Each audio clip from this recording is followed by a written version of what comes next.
let's go to our next caller. I believe his name is Manucher. Manucher, welcome. You're on the air with Jesus or Muhammad. Yes, good evening. I came on the line last week. I mean, I wish I would see your program dealing with Islam. That was my suggestion, and you rejected my suggestion outright. So I would reluctantly like to take up your valuable time and just to show you that how this position of yours can weaken your position. Ask two questions, and just very simple questions. I hope you will not mix them up and answer both of them separately. My first, give me a name of a reference history book other than the religious books that mention Jesus Christ. Oh, that's easy.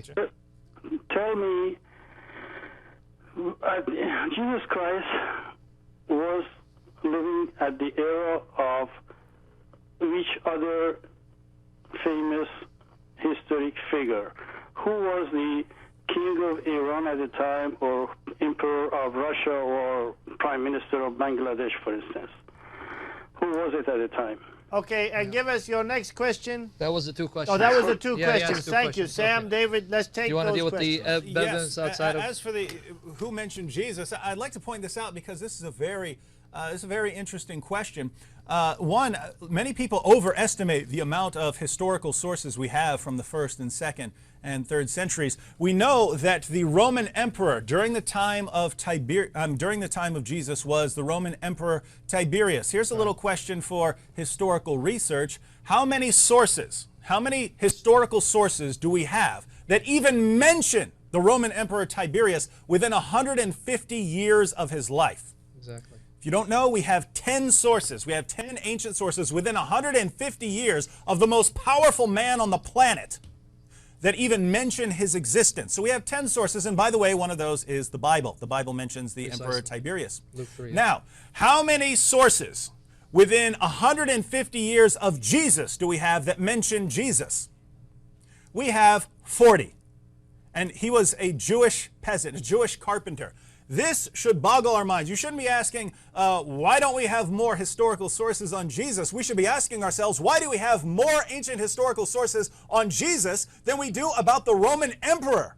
Because this shows you the importance of Jesus of Nazareth. Exactly. Now, if you'd like some ancient sources, some non-Christian sources, you can go to Tacitus. Tacitus talks about Jesus and his followers. The Jewish historian Josephus mentions him.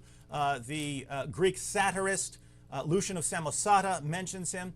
Marabar Serapion, who was, we have a letter preserved from someone named Marabar Serapion who mentions Jesus. So these are some of the sources. But by far, the most important sources on the life of Jesus are the Gospels. These are first century, and if you go to actual scholars, whether it's Christian scholars or non-Christian scholars, they agree that the Gospels, the genre of the Gospels, these are first century Greco-Roman biographies. These are people who are sitting down saying, this is the life of Jesus. So don't ignore these historical records when these are our most reliable historical records. And if you study these with an open mind, you will conclude Jesus was the divine Son of God who died on the cross for sins and rose from the dead. And we must, if we're going to listen to anyone tell us about God, we have to listen to Jesus. Excellent. Brother Sam. Yeah, by the grace of the Lord Jesus, I just want to add something.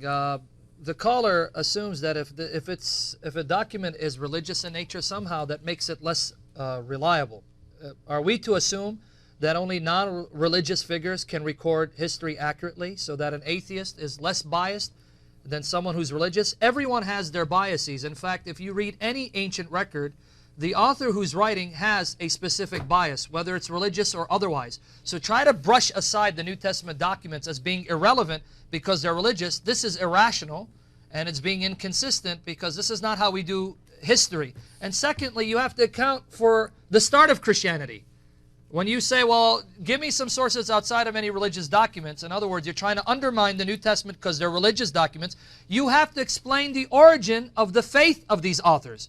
What would lead Jews as well as Gentiles to start worshiping a crucified man who hung on the cross naked?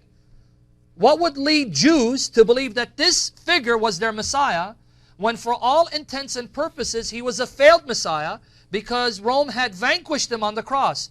The only explanation for their faith in worshiping, not just believing, in worshiping this man is because God exists and raised him from the dead, showing that he's not a failed Messiah. He is the eternal Son in the flesh. Excellent point. Notice the circularity of the position. Precisely. We'll assume that there is no God, that Jesus was just a regular person, that all religions are false, that there is no truth about God, that the only thing that's true is naturalism, the natural world is all there is. And once we've assumed that, then we'll go to the historical evidence and reject anything that tells us about anything supernatural, or Jesus performing miracles, or Jesus rising from the dead. We'll use our prior assumption to reject all of that, and then once we've rejected all of that, we'll say, where's the evidence for Jesus?